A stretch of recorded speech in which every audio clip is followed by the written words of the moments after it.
Hello and welcome to News Hour from the BBC World Service, coming to you live from our studios in central London. I'm Julian Marshall.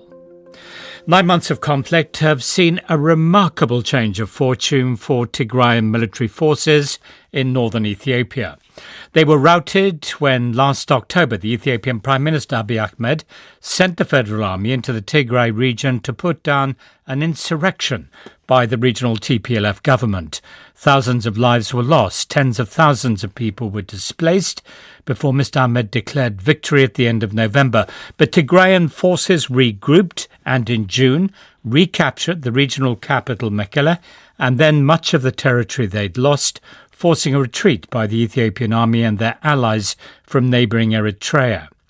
But the government in Addis Ababa continues to have a stranglehold on the Tigrayan region, hampering the delivery of much-needed aid supplies.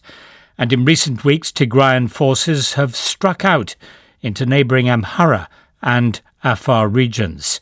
They're under the overall command of General Tsadkan Gebretensae, a Tigrayan who used to be Chief of Staff of the Ethiopian Army. In a rare interview by satellite phone to Tigray, I asked the General why his forces had taken part in the incursion into Afar region. I don't know if I may call it an incursion. In any case, as you know, Tigray, the entire region is under blockade by Prime Minister Abiy Ahmed. And we have to break that blockade. One area to do this is the Afar area. I mean, have you managed to break that blockade? Are aid supplies now flowing from Djibouti into Tigray? Not yet.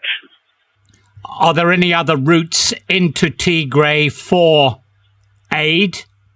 Yes, the western corridor that connects Tigray with Sudan is another one.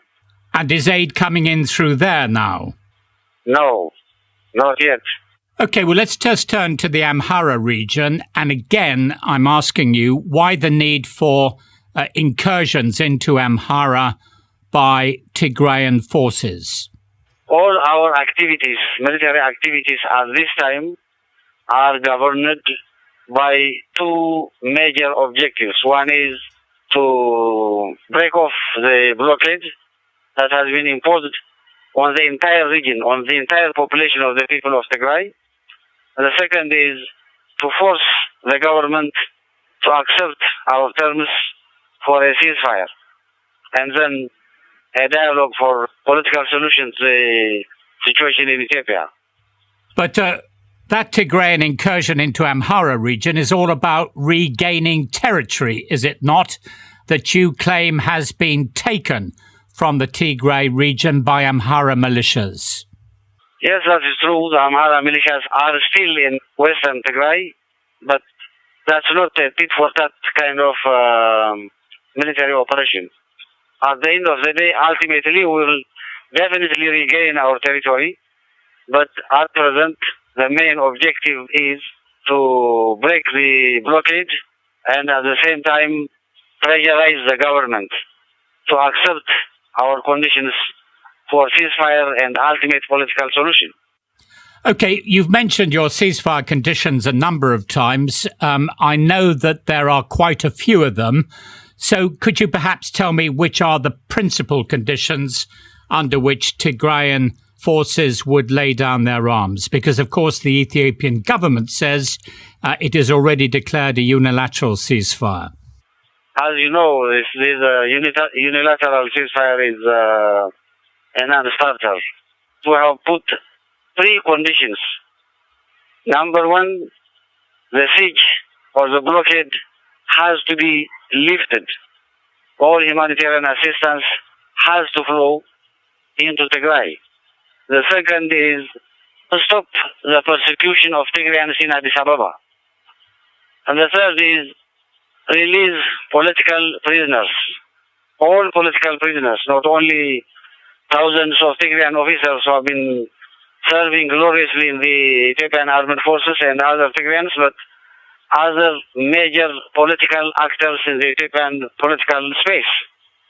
Once the ceasefire agreement is reached upon, almost immediately there has to be an inclusive political dialogue that includes the major political forces in Ethiopia, finally to arrive at a transitional arrangement to decide on the political future of the Ethiopian state.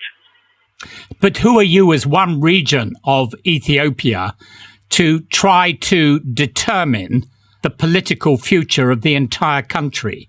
You are just one region. No, we did not say we are to determine the political future of Ethiopia.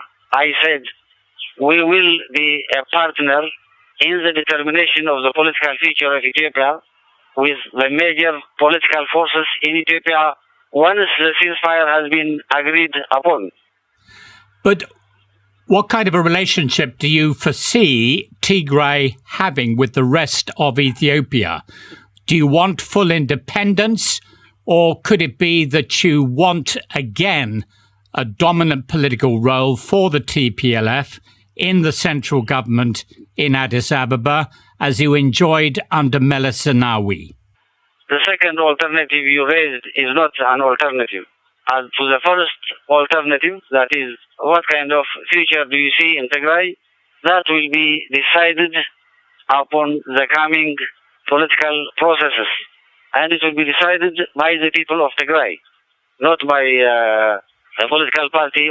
Ultimately, it shall be decided by the free will of the people of Tigray. So what you're suggesting is a referendum on independence in Tigray? Whether independence or federal arrangement or any kind of arrangement, yes, a referendum after the dialogue that includes the political forces in Ethiopia. I am telling you, the first thing has to be the ceasefire to be agreed between the warring parties alone, and then there has to be a political process that will lead into a political settlement. Whatever that political settlement might be will be discussed in the future and in the general public. General, do you regret any of what has happened since last November? And I'm leaving aside how this conflict actually began, but the loss of life there has been on both sides, both amongst the militaries and indeed the civilian population. This is a war that shouldn't have happened. As a citizen, I have tried my best to avoid the war with the top political leaders, both in Tigray and in Addis Ababa. The Addis Ababa regime was not willing to consider peaceful political solutions. So it was imposed upon the people of Tigray by disregarding the current constitution and trying to impose their political will. So the people of Tigray had to fight, and they fought well. What do you regret? I regret that this has happened. I regret that the war could have been avoided. But at the same time, I'm happy that the people of Tigray fought and are in a position now to demand their rightful position in the region.